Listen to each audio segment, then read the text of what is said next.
সম্প্রতি রেশন কার্ডের অনলাইন পরিষেবায় একটি গুরুত্বপূর্ণ পরিবর্তন দেখা যাচ্ছে। রেশন কার্ড সংক্রান্ত বিভিন্ন ধরনের অনলাইন ফর্ম বর্তমানে সাময়িকভাবে বন্ধ রয়েছে। এর কারণ হিসেবে সরকারি রেশন কার্ডের পোর্টালে একটি নোটিশ দেওয়া হয়েছে। দেখুন, আপনারা দেখতে পাচ্ছেন, due to migration to smart PDS online receipt of form of all type are close temporarily. এখন প্রশ্ন হচ্ছে, স্মার্ট পিডিএস মাইগ্রেশনটা আসলে কি? সহজ ভাষায় বললে, রেশন ব্যবস্থার পুরনো ডিজিটাল সিস্টেম থেকে নতুন স্মার্ট পিডিএস সিস্টেমে তথ্য ও পরিষেবাগুলো স্থানান্তর করার কাজ চলছে। এই ধরনের সিস্টেম পরিবর্তনের সময় পুরনো সিস্টেম নতুন আবেদন গ্রহণ করলে ডেটা নিয়ে সমস্যা তৈরি হতে পারে। তাই আপাতত সাময়িকভাবে এটি বন্ধ হয়েছে, এবং স্মার্ট পিডিএসে যতদিন না পোর্টাল কনভার্ট হচ্ছে ততদিন কিন্তু এটাই দেখাবে। তবে একটা বিষয় মনে রাখবেন, এর মানে কিন্তু সম্পূর্ণভাবে পরিষেবা বন্ধ আছে এটা বলা ভুল।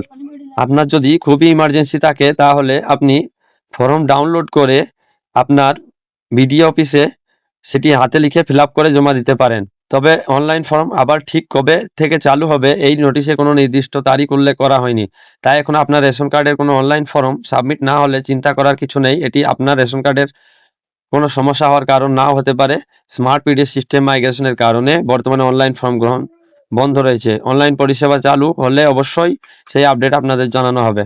তবে রেশন কার্ডে সেলফ সার্ভিসেস কিন্তু চালু রয়েছে, যেমন নাম সংশোধন, জন্ম তারিখ সংশোধন বা অভিভাবকের নাম সংশোধন, আধার লিঙ্ক করা, রেশন কার্ডে মোবাইল নাম্বার লিঙ্ক করা, এগুলো কিন্তু চালু আছে। ভিডিওটি ভালো লাগলে অবশ্যই একটি লাইক করবেন এবং চ্যানেলটিকে সাবস্ক্রাইব করে রাখবেন পরবর্তী এরকম ধরনের ভিডিও পাওয়ার জন্য।